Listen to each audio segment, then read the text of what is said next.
What is mental health? Well, I suppose you could say it's healthy mentality, healthy thoughts, right? But here's the thing. Question I have for you is, what comes first, mental health or nutrition? Because I've had a lot of people say, well, yeah, but if I wasn't so depressed, I wouldn't eat this way. If I was happier, I wouldn't eat this way. So it seems like what we should first do is work with people on their mental health, and then we can fix their diet. That is wrong. Like, that's backwards. It's completely backwards. And I know it seems to make sense that if somebody's sad and depressed, they're gonna eat more chocolate. I know, I get it. It's a terrible feedback loop.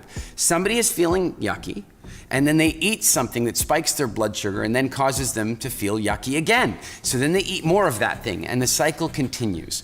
People very often answer their sadness, their depression, their anxiety, their stress with dysfunctional foods. Then those dysfunctional foods go into them, increase their toxicity, mess up their energy, mess up their metabolism, then they feel bad again, then they eat more of those foods. Do you know anybody who's ever done this? Do you know them intimately? Like, I know I've done it. And so I want you to know something that we've discovered, having had over 50,000 people completely transform their relationship with food over the last 10 years. And that is this: food first. And it's a very simple idea. If you want your brain to work optimally, your body's needs need to be met. You need to have the right healthy fats in your system. You need to have the right vitamins, the right minerals, the right amino acids, the right level of hydration. You need to be breathing properly. And oddly, if you get all of that stuff right, people get happier. I was blown away when I discovered this, and this is how I discovered it. We started a large poll of our clients, and it was an audience-driven poll. That meant that they could put their own answers in and then vote on all those answers. It was completely organic. And you know what's crazy? Having now had thousands of people complete that poll, here's the crazy bit. Number one on the poll, number one benefit of changing your relationship with food was weight loss. That was the number one benefit. That's good to know. But do you know what number three was? Number three was increased sense of well-being.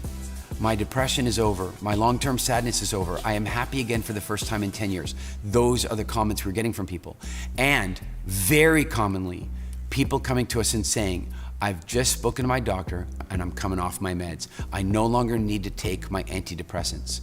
And so I want you to know that if you have ever suffered with sadness, depression, stress, anxiety, the very first thing that you should do is re-examine your relationship with food, because there are two reasons that you might be having this relative to food. One is you might be malnourished in some ways. There may be key nutrients, key fats, key vitamins and minerals, hydration that are missing, and that's causing you an energy problem, which has an impact on your psychology.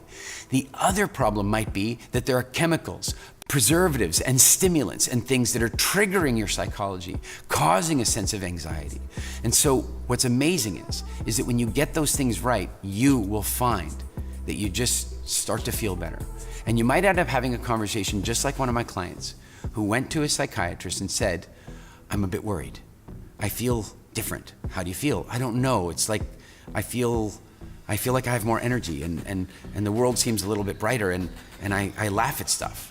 And the psychiatrist said, oh, you know what it is? You might be experiencing happiness. Yeah, that's what it's like for people when they've been dealing with long-term sadness and depression. And what's amazing is when you fix your relationship with food and water and air, it lifts a huge weight. Now, I'm not saying that there might not need to be more work to be done, but it'll be easier to do that work when your relationship with food is right. That's why I sat down with Mind Valley founder Vishen Lakhiani and recorded a masterclass all about resetting our relationship with food. Not talking about diets, not talking about restriction. I mean, how good is that? Let's take somebody who's depressed and now take away all their favorite foods. That's not gonna work very well.